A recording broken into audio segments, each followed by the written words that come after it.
பீட்ரூட்ல juice செஞ்சீங்க அப்படின்னா ஒரு முறை நான் சொல்ற மாதிரி ஜூஸ் போட்டு குடிச்சு பாருங்க. டேஸ்ட்லயும் சரி ஆரோக்கியத்துக்கும் சரி அடிச்சுக்கவே முடியாது.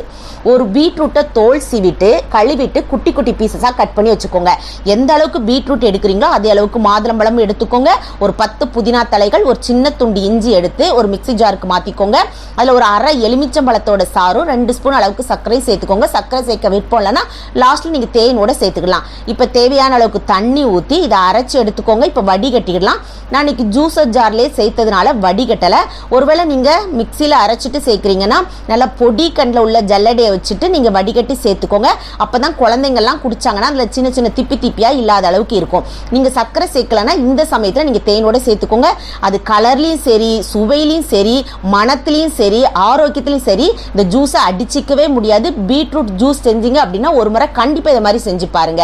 அப்படியே சப்ஸ்கிரைப் பண்ணிருங்க.